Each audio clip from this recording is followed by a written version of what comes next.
Hello, hello. Here we are again. In less than ideal light. I haven't even pulled up the white background to make my TV brighter. Come on, where you at? Oh, where did you put this? Of course you put it there. There we go. So, should be easier to see now. How are things? Nah, I don't know if I took my medicine this morning. Just realized that. Oops. Oh.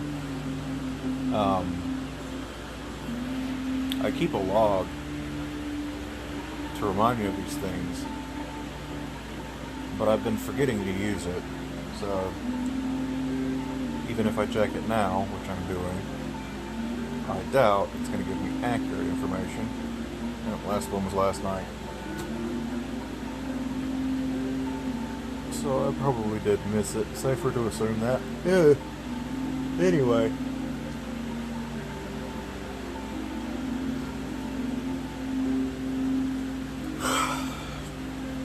Are we good now?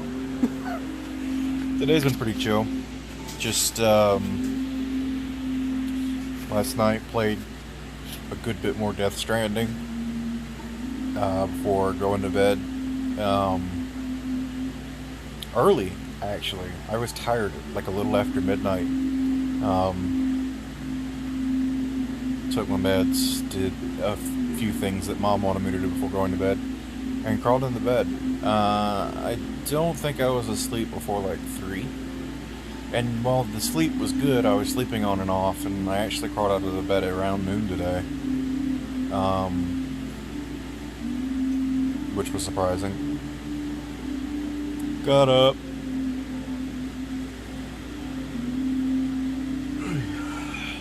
I've been neglecting my daily Genshin. I'll have to get back into it at some point. Soon, hopefully. But got up, got settled in, and played. I had something to eat. Had a lovely gift arrive from a friend. It included lots of chocolate. I was very excited. And then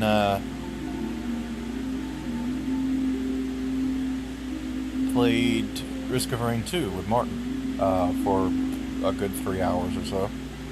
And that was fun. We got to catch up a lot and just kind of chill out. So that was fun. Hopefully we'll be doing that a little bit more soon. He's on his Christmas vacation sort of thing. And he just got his new PC put together and everything. So that was fun. And then after that I've just been playing Death Stranding.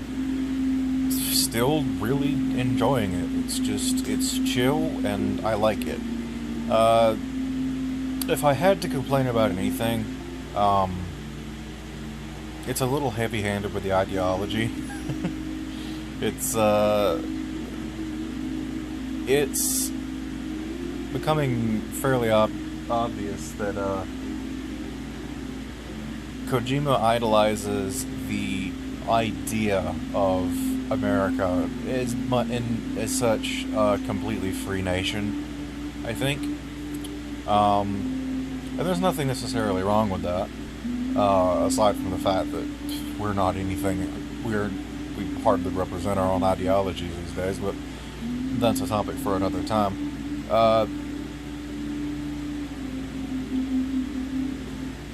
And I don't know when Death Stranding was written, but it coming out just before the hell year of 2020 was fairly poetic. Similar to, without spoiling exactly why, very similar to the final boss of Metal Gear Rising: Revengeance, which, while I don't think Kojima he wrote it. I know he wrote it. He wrote the story, but I don't know how much he had. I say I know that. I'm pretty sure he wrote the story. I don't know if he wrote the script word for word, is where I'm going. I don't know if he just wrote the outline. I'm pretty sure he wasn't involved with development too much. Like, he wasn't really directing development. He gave Platinum the story and said, go for it, I think. I could be talking straight out my ass on that. But I know, I'm pretty sure he's not credited as the director or anything. But, like, yeah, the final boss fight of that was fairly prophetic. Or whatever word meaning, like, a prophet would be. And then, this is sort of, I almost want to say preaching, because it kind of is. It's preaching unity, and that's not a bad thing to preach, honestly, if you're going to preach. Standing together because we need to is a good message, and one that's, I'd say fairly safe. I want to say inoffensive, but I'm sure someone's offended by the idea of unity. And honestly, those people probably offend people who do want to be unified. And it's just the idea that you know, we're stronger together, all that good stuff. They keep, you know, reconnecting America. It's a big thing, and it's a little. It's understandable in the context of the game, because I don't want to just haul off and spoil things. Just making sure I didn't accidentally stop the recording. I don't want to spoil things, so I won't get too deep into it, but I think it's fairly obvious from trailers that this is taking place in a post-apocalyptic society.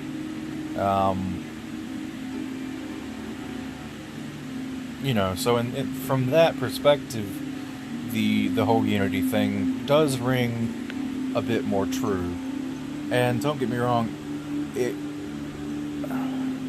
rings true in the real world, like right now as well. And it did back when the game first came out. But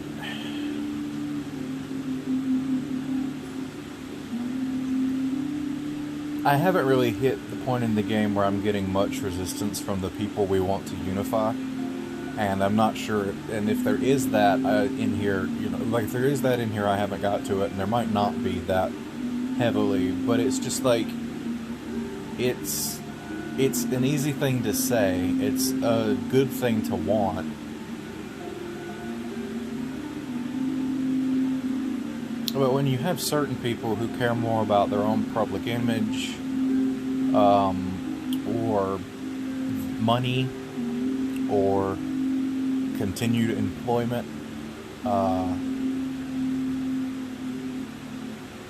and I'm more speaking to, you know, when you have people in power that care more about those things than what's good for everyone, what's good for the world, what's good for the planet we have to live on, what's good for the people that will come after us.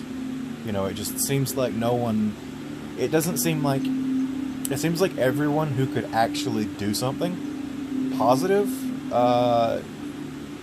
doesn't have the power, and the people that do have the power don't give a shit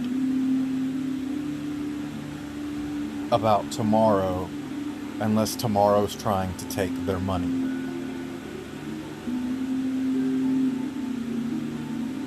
And so it's like, I think that's the part of the idea that makes it weird to me, because it's like, yeah, I'd love that. I'd love everyone coming together for the good of everyone, because, you know, what I have in excess, others might not have any of.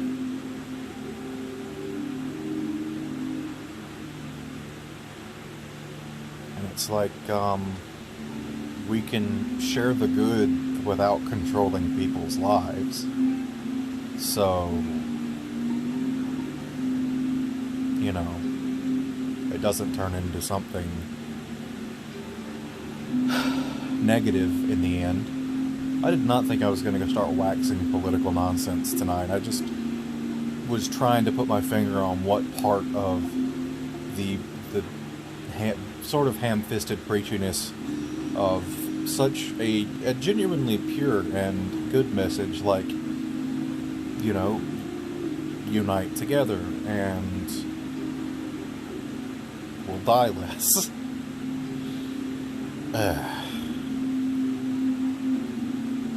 I think this is what happens when you put these ideas in the player's head and then give them a fairly menial task to complete while that idea is just kind of sitting there.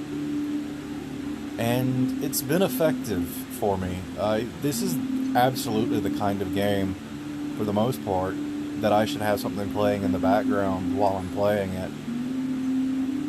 But so far, I've just been kind of engrossed, not only with, you know, I really like the visuals of this game, but just the next little thing. Alright, I've got this next little marker I'm going to work towards, and there's nice little things littered between here and there, and it's not like overly complicated, and you know, it's not like an MMO playground where they just dumped everything in, even though a lot of this is dropped by not only NCPs but other players. It's just, I can't put my finger on why it's kind of captivated me so much. But I'm just kind of really captivated in it, and I think the last time I was this completely tuned into a game might have been when I played Persona 5 The Royal. But that was more for the story, and you know, I guess what I'm going to end up saying is that had a lot more going on. So it's like, when you take something as sort of barren by design, again, post-apocalyptic and all, as the stretches between Outposts and Death Stranding, I really can't put my finger on why I'm so taken in by it all. But I'm not complaining, you know? It's nice to be engrossed like this. I likened it to the 600 plus hours that I put into Elite Dangerous, I think last night.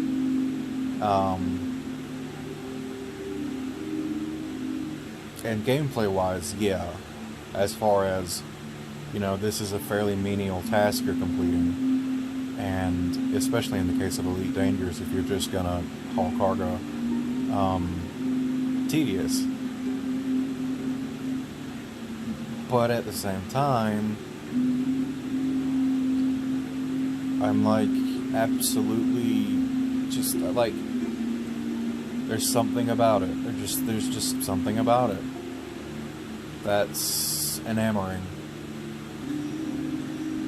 Maybe I'm getting old. Maybe I'm getting old and don't like challenge as much anymore.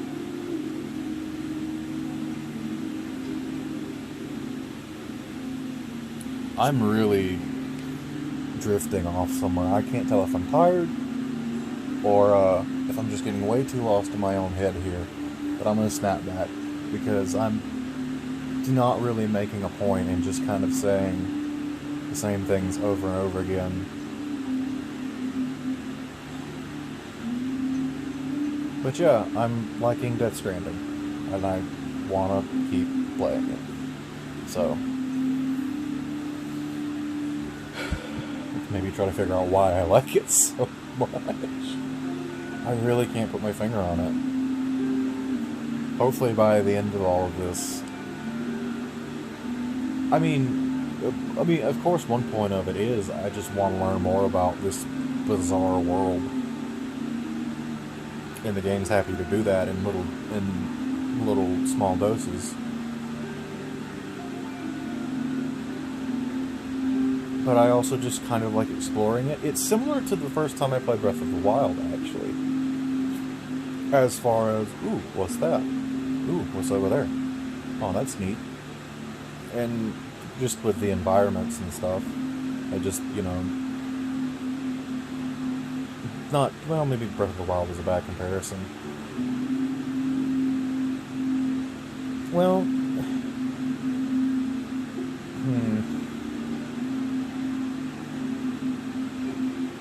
no, I really can't put my finger on it.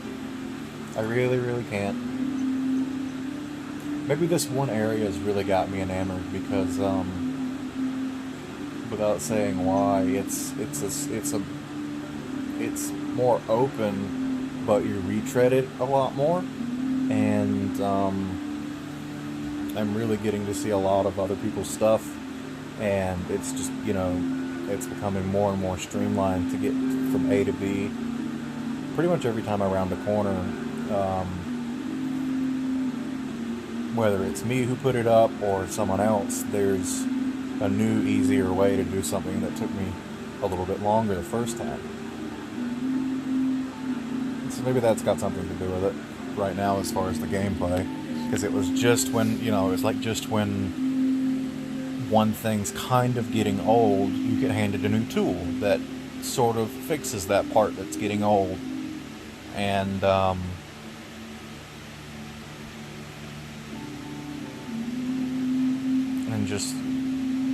and it just kind of continues that, you sort of chase that thread of a little bit of an upgrade that fixes something that was kind of wearing on you, and then you continue on, and maybe a different aspect's going to wear on you now, and then the game manages to hand you something to fix that too. So yeah, I'm rambling so hard.